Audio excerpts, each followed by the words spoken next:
Hi everybody, this is the Football Hut, the amazing, spectacular, terrific, the great one, the People's Champion. Your host, and welcome back to the Football Hut, and hopefully you like this video. Hit that subscribe. Let's talk about ESPN. They fired Hall of Famer Shannon Sharpe. I want to find out why. I kind of know why I've been watching. This is from a couple of articles I got here. USA Today, Shannon Sharpe fired by ESPN. Why he wanted network to wait after the lawsuit settlement.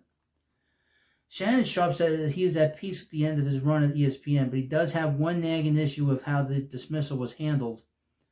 The Hall of Famer tight end and media commentator is disappointed News and Network's decision to move on from him couldn't hold until after his brother's induction into the Pro Football Hall of Fame this weekend.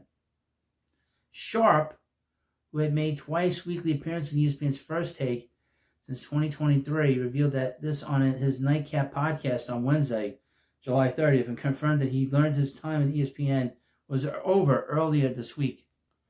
Sharpe said his only request was that the network would wait until Monday, August 4th to release the news. His older brother, longtime Green Bay Packers wide receiver Sterling Sharpe, is being enshrined in Canton, Ohio, as part of the Pro Football Hall of Fame class of 2025 on Saturday. Shannon and Sterling Sharpe are set to become the first pair of brothers in the Pro Football Hall of Fame. Shannon was inducted in the class of 2011. ESPN did what they feel they needed to do, and I'm at peace with that, Shannon said. But I just wish this thing could have waited until Monday, because I hate the fact that I've overshadowed my brother. First two brothers in the Pro Football Hall of Fame, and this is what the headline is going to be for the next couple of days.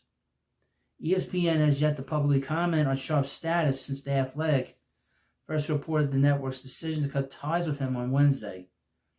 The split between ESPN and Sharpe occurred less than 2 weeks after Sharpe settled a $50 million lawsuit related to sexual assault and battery accusations by an ex-girlfriend. Sharpe last appeared on ESPN in April, stepping away after the lawsuit was initially filed, but he publicly denied the allegations, calling it a shakedown, and maintained his relationship with the accuser was 100% consensual. Sharpe said at the time he planned to return to ESPN's airwaves when NFL training camps began ahead of the 2025 season.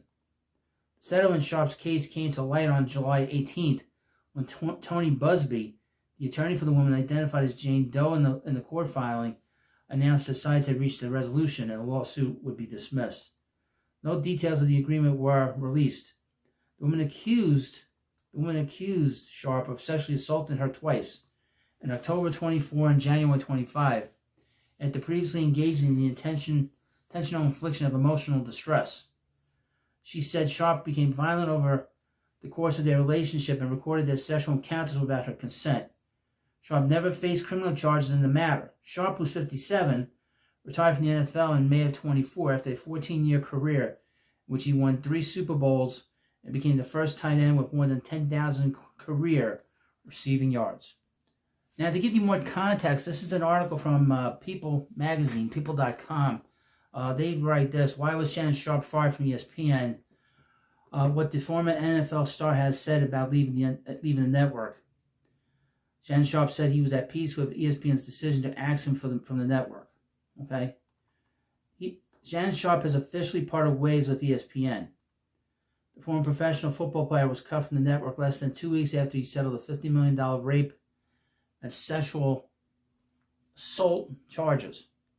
Sharpe initially stepped back from ESPN in April after the suit was first filed against him.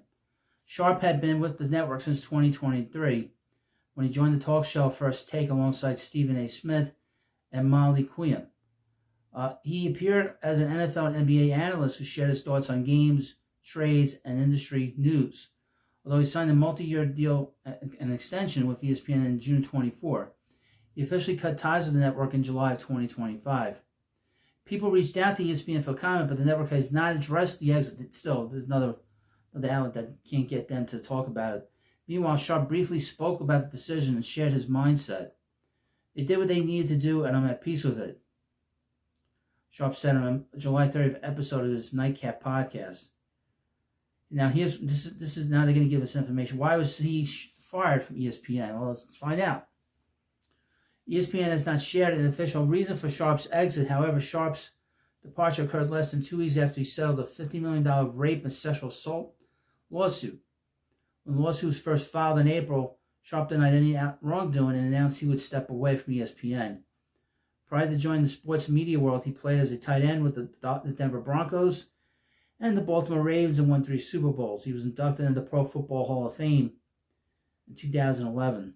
In addition to his work on ESPN, Sharpe found success with his podcast, Club Shay and Nightcap.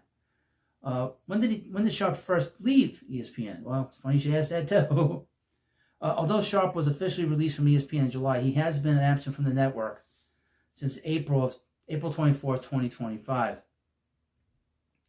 At the time, Sharpe wrote on Instagram that he was temporarily stepping back from the network just a few days after the rape and sexual assault lawsuit was filed against him. Quote, "My statements found here, and this is the truth," Sharpe wrote in a since deleted Instagram post. "At this juncture, I am elected to step aside temporarily from my ESPN duties.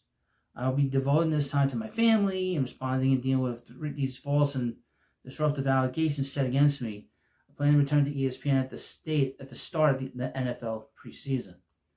ESPN supported his decision to pause his appearances and told Variety in a statement, quote, "This is a serious situation, and we agree with Shannon's decision to step away." What did the lawsuit say against Shannon Sharpe? Well, again, funny you should ask. The Hall of Famer's legal troubles began in April 25 when a woman who was never publicly named accused Sharpe of raping her on multiple occasions over the course of a nearly 2-year rocky consensual relationship. The complaint that was obtained by People. The woman, who had since moved to Nevada, claimed she met Sharpe at a gym in Los Angeles when she was 22 years old in 2023. She alleged that after he made several advances toward her, he agreed to meet up with him and they became romantically involved. However, she alleged that their encounters were not always consensual and that he would also record their sexual encounters and share them with other people without her consent. Quote, "A woman can say yes to consensual sexual relations with a man 99 times, but when she says no, even once, that no means no," the complaint stated. Defendant Shannon Sharpe, a man who is accustomed to getting what he wants, completely fails to understand this basic concept, end quote. In the $50 million lawsuit, the woman further claimed that Sharpe became violent with her and threatened to kill her after she was late to his home one time.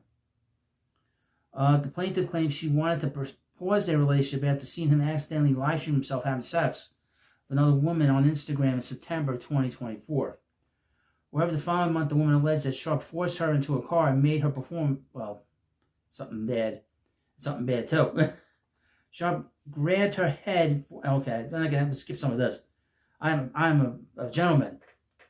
In addition to the damage accusations made in the lawsuit, the woman's attorney, Tony Busby, also released an audio clip of a recording that he alleged was Sharpe threatening his client. The clip, which was obtained by People in April, appeared to be the woman telling Sharpe not to manipulate her. Wow, this is pretty bad. You say that one word one more time, I'm going to choke the bleep out of you when I see you, a voice resembling Sharpe said. Shortly after the lawsuit was filed, Sharpe vehemently denied the allegation, and his lawyer, Lanny Davis, said in a statement that he likes to help these people. Bill Clinton was one of his clients too. Said in a statement that it was a consensual adult relationship that included role-playing, sexual language, and fantasy scenarios. Quote, "This is a shakedown," Sharpe said in a video post to X on April 22nd. "I'm going to be open, transparent, and defend myself because this isn't right.